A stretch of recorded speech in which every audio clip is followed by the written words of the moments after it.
Today on VIP TV, we've got former World Cruiserweight champion Enzo Maccarinelli with us. Enzo's going to look ahead to the big fight this weekend between Whyte and Alexander Povetkin.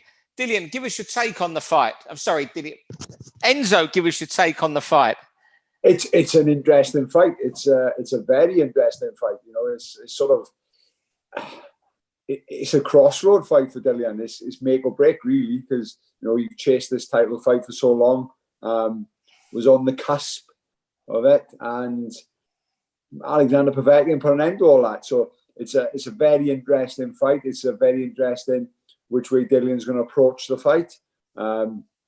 He's got to be fully focused, and he can't take his eye off the ball. Yeah. Do you think having Harold Knight in camp might have made a difference? Who was around Lennox Lewis, and around Lewis, he was there from beginning to end. He was always quite a cool character. Yeah, it does, and I think in the first fight, I think Dillian was boxing well. He scored them 2 knockdowns, and subconsciously he was finding it easy in there. Don't get me wrong, Alexander Povetkin was always in a fight. I don't think he looked as hurt as many people say he was. They were good knockdowns. Dillian was in control of the fight, but it wasn't as one-sided as people make out that it was. And I think for that split second, Dillian stood square on. He got too comfortable, stood square on, and Alexander Povetkin from the very first round threw that shot, but he was throwing it as a body shot.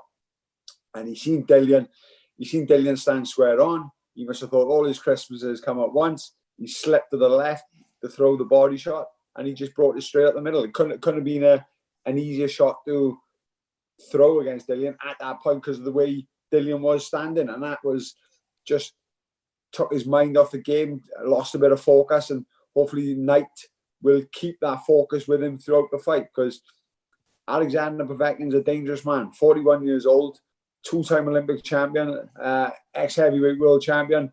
He's a dangerous prospect.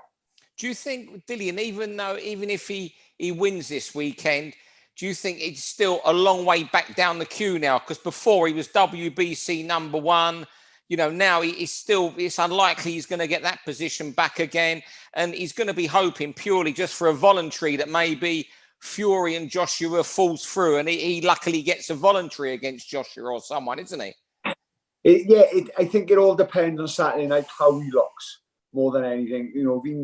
If he labours to a punch win, or it's a close fight, it doesn't get people talking. If he goes out there and absolutely destroys Alexander Povetkin, it gets people talking, and he sort of puts himself back into the picture. And it's some good fighters out there at the top. Obviously, we've got Joshua and Fury as the top 2, no doubt in that. I'm interested to see what Andy Ruiz brings, training with Reynoso. And it's some big fight, Dillian against Ruiz. What a fight that would be. Oh, that would be, yeah. It'd be a good build-up as well, that, because, I like that fight a lot. That one, you've got me onto that one, Enzo, I think. Do you think the weight, Dillian's coming 5 1/4 pound lighter this time, 247. Povetkin's 228. Do you read he's 4 pounds heavier. Do you read anything into that at all? No, not at all. The heavyweights at the end of the day. I think on Dillian's case, maybe he's decided to come in just a little bit lighter to give him a little bit more movement with Alexander Povetkin, who look at his body shape. For all you know, he just had a bit of salt with his food today. He drank the water. The water's retaining him. Those 4 pounds just could be just water weight. They heavyweights at the end of the day. But I think Dillian has come in a little bit lighter, make himself a little bit more mobile. Make sure he can stay a bit more side on rather than standing square. And, like you said, unless you come in like Andy Ruiz, which was like 20 pounds heavier than when he beat Anthony Joshua or something along them lines, don't read too much into 4 or 5 pounds for a heavyweight. Do you think, the COVID could affect the COVID he had could affect Povetkin, although some people are wondering if he was in hospital and all that, you never know what goes on behind the scenes. But if he has had COVID, do you think it's problematic? It could be. It might not be. I've heard so many people who've had COVID, and I spoke to a few boys from my boxing gym who've had it. They've all said they've had worse hangovers. I know another boy, all he had was lost a sense of taste and smell. And, you know, I do know others who've been bad for weeks. So it just depends what he's had. And I think, I look at Alexander Povetkin, I don't think he needs the money. I think he looked after his money well. I think he boxed at a high level for all these years. I'm sure he got a nice big bank balance. So I don't think it's for the money. So I can't imagine him not being 100%. I can't imagine him go fight a rematch with Dillian Whyte, where I think if he wins against Dillian Whyte, it puts him in pretty much in one of the top places for the next in line. Against who I don't know, but it puts him right up there for a second win against Dillian, and I don't think he would take the chance unless he's 100%. Who wins the fight? I do fancy Dillian. I don't think it's going to be straightforward. I think Alexander Povetkin, I've been watching him on the pads. He's throwing that left uppercut again. He's throwing that left uppercut again, and that he's a smart man. And I think he's showing that, and I think he's going to go for the right side. I think he's going to look for the same shot, but off the right hand. Because he's a smart man. He the first fight, he set that punch up from the first round, and just had that opportunity to throw it. So I think he's showing people the left up. He's showing the left uppercut, but I got a funny feeling he's going to go for the right hand side. And who look at Alexander Povetkin highlight reel. Some of his knockouts, you got a better highlight reel than me, which I'm gutted about. I fancy Povetkin to do it again. I'm a big... One surprise me, Steve. Yeah, I'm just a big believer in going for the... I always tend to edge with a person who won the first fight, unless it was like a ridiculous points decision or something where you see something of it. I just tend to edge with them, or unless I know something was badly wrong in a camp and they went in with an injury. I just fancy Povetkin to do it again. And Dillian wouldn't surprise me at all. And Dillian does get. I mean, Dillian's done really well with his career because he come from nowhere. He didn't have he was no big deal when he turned over. He's what he's achieved is fantastic. I just think that he's been hurt by lesser men than Povetkin in his last 7 or 8 fights. And you've got to, right, Parker had him going, Rivas had him going. And you've got to see how it's affected him. Is he going to be gun shy? Is he going to be tentative? If he's tentative, if he's gun shy, that's definitely going to play into Alexander Povetkin's hands. And you need to throw that jab with intent, try and offset Povetkin, stop his movements to the left, stop his movements to the right. And if you're throwing a half-hearted jab, just gives him the opportunity to counter over the top, slip inside with the left up, slip on the outside, throw the right hand. It wouldn't surprise me at all. I think Dillian is going to... I got a funny feeling he's going to keep it boring. I think he's going to keep it boring. He's going to keep him on the end, try and offset him every time he moves, maybe clinch up when they're that close. But like you said, Steve, you've got to see how it has affected Dillian. You've got to see what type of Dillian turns up. Is it going to be the guy who's going to look for the knockout like he did last time, or is it going to be a guy who's going to try and win on points and try and make it messy and try and make it as boring as they come? I know it's an entertainment business, but he's in this business for himself.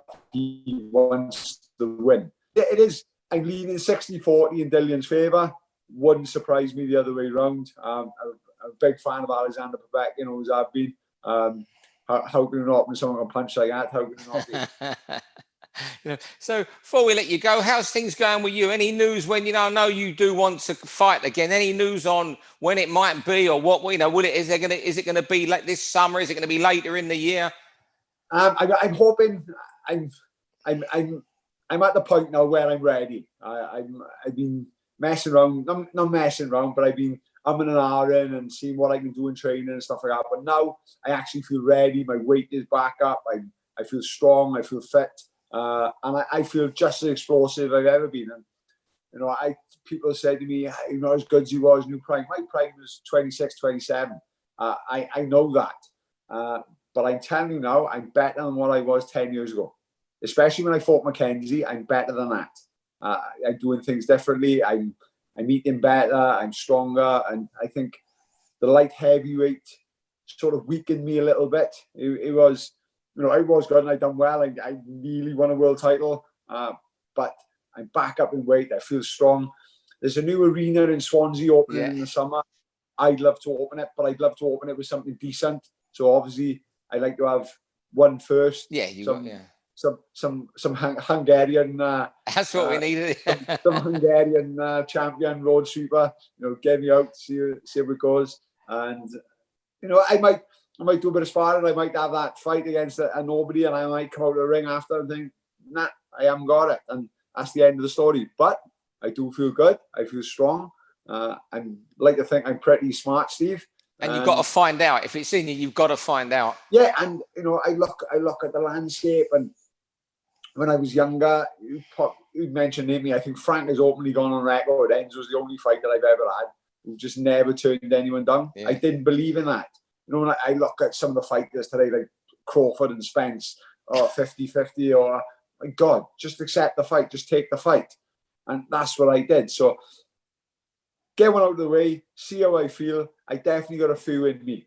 Yeah, I think Frank says you're the easiest fighter he ever had to manage, and you're his favourite fighter of all time, who he's had to deal with. So that tells me you cause no problems.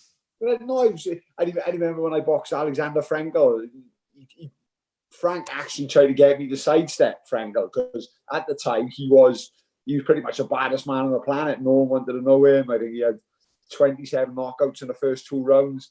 And I'm just thinking, sidestep what? I'm not sidestepping no one. And I mean, he pulled it off, but as usual, got a bit overzealous, got a bit too excited, and got pinged. But that is who I am. I like to think I was always entertainment. I was always value for money, and I definitely got a few left in me, Steve. Good. I'm just wondering, have you spoke to Frank about coming back? Because I've got a feeling that maybe Frank, having been through so much with you, maybe wouldn't be as keen as others might be to put you on, given your long layoff. I just wondered. I'm just guessing. I haven't spoken to Frank. I'm just wondering if he said anything to you. No, I'm gonna phone him on the weekend. I'm gonna have a chat with him, and maybe have a FaceTime so we can talk. Because I've always got on with Frank. I got to judge people as they are to me, and you've always been good to me, and I see what he has to say. But 100%, I'm gonna fight again. I'm sure someone out there will give me a chance. I definitely hitting as hard as I used to. I'm definitely as fit as I used to be. So I just got to prove to myself. I just need to know. And if I don't do it now, when I'm 45, 46, I'd be trying to do it then, which is absolutely stupid. Unless you give me one of Tyson's legendary.